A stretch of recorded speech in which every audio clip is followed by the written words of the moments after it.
Hello and welcome back to another episode of the Spicy Pisces podcast. I'm your host, Emma Jepson, and I'm so happy you're here. Thank you for joining me today.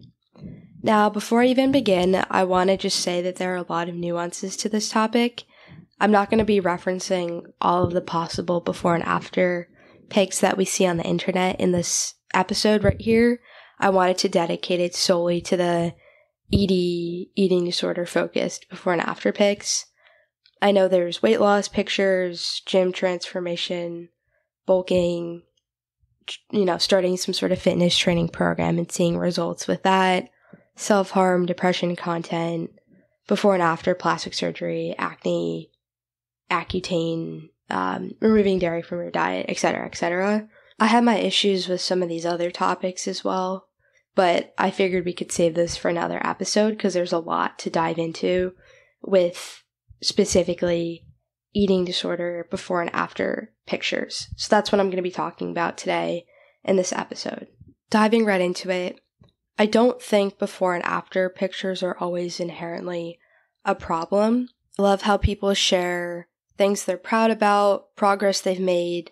They can hold themselves accountable to recover through documenting their journey online, and that the reinforcement from other people can be really good if you're on the early stages of a recovery journey and you need that sort of support network and you don't have it in person or at home, or you can't really find it anywhere else. However, overall, I think they do more harm than good. And my first issue with before and after pictures centered around eating disorders is that from the ones I see pop up on my page a lot, they almost always showcase one classification of eating disorders, and that is anorexia. So really frail-looking individuals, usually in an inpatient facility with lots of tubes on and in them, hospital backgrounds, etc.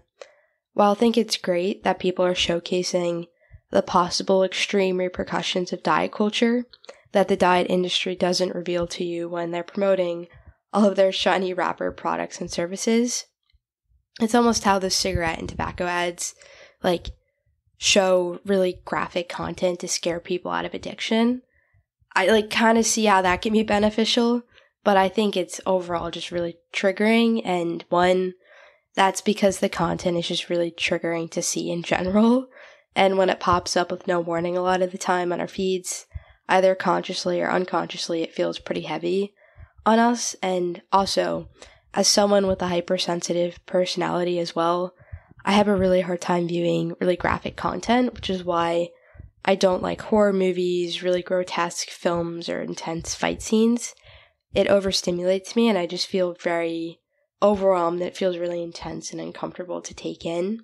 So that's why I find that this content, when it's made to be really graphic, can be pretty triggering to me, and I suspect other people as well. But another reason is because I find that they almost insinuate that you need to look this sick and languished in order to get help, recover, and or be diagnosed with having an eating disorder, and that those with extremely low BMIs are the only people impacted by eating disorders, which in turn invalidates the struggles of people who are struggling with food but don't look this sick. It basically prolongs and reinforces this idea that you need to hit a quote-unquote rock bottom, where you physically look so low in order to start a recovery journey and go and seek help. I was never formally diagnosed with an eating disorder.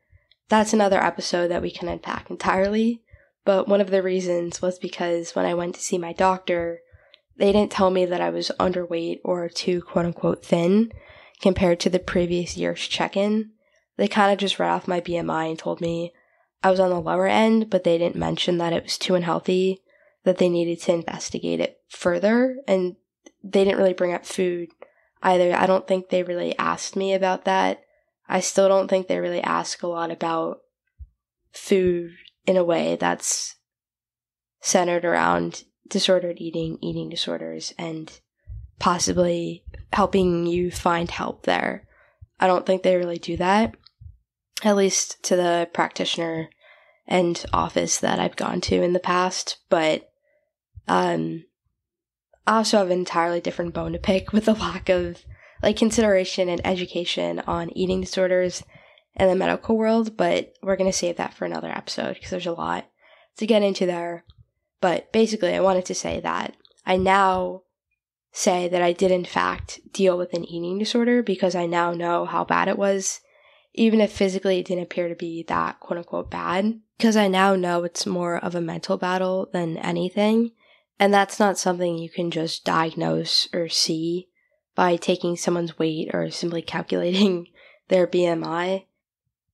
As I've spoken to more and more people about their histories and stories with food, I feel like the statistics could honestly be close to 8 or 9 out of 10 people who struggle with their relationship with food to varying ends of the spectrum, but still something that takes a toll on them.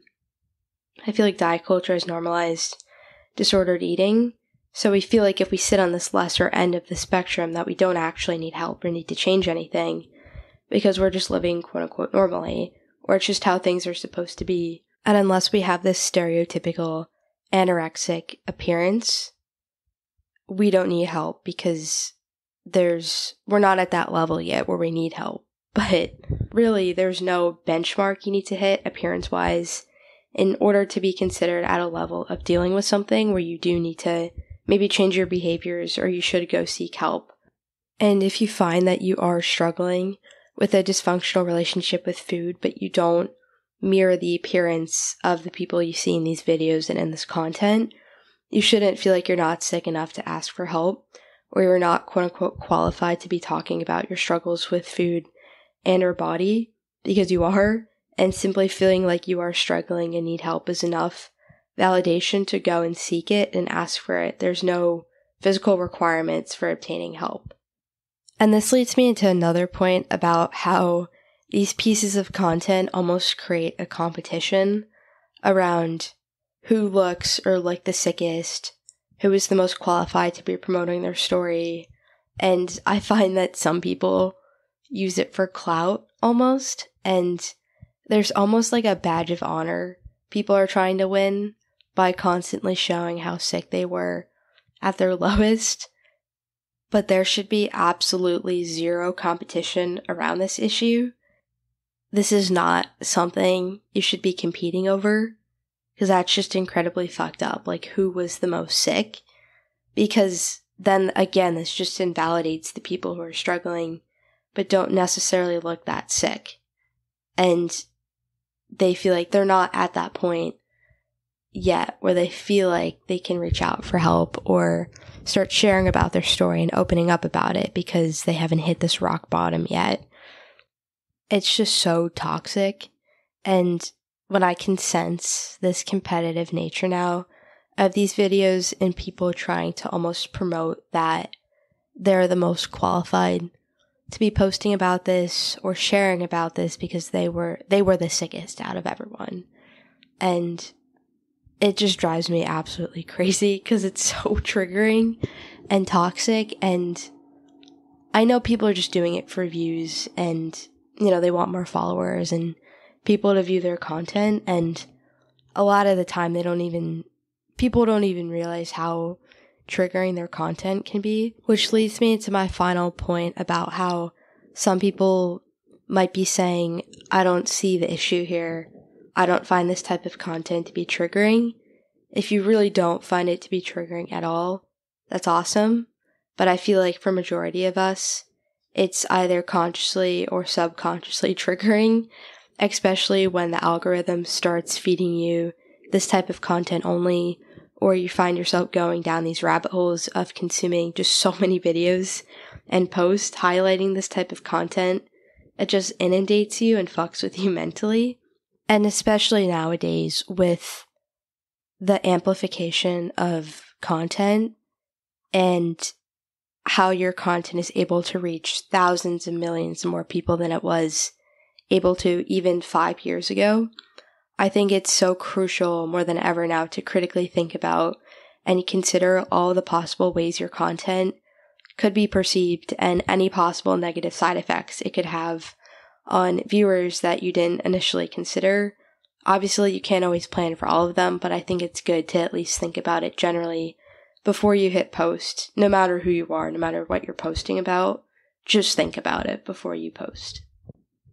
I've spoken with enough people now at this point to recognize that there are so many benefits to not posting this type of content, and there are other ways to bring up these topics without graphically depicting them.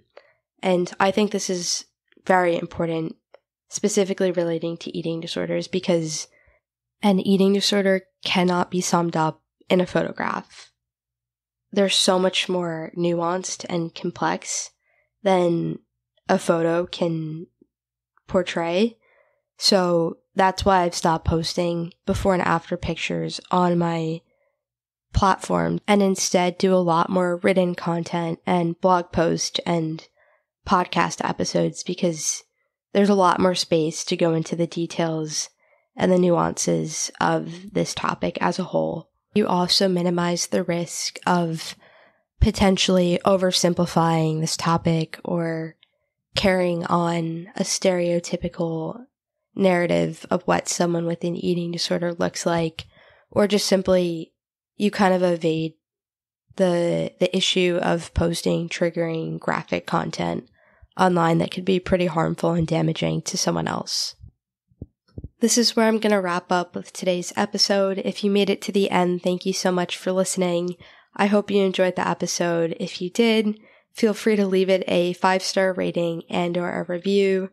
And thank you again for listening. I hope you have a wonderful rest of your day, of your week, and I will see you in the next episode. Bye.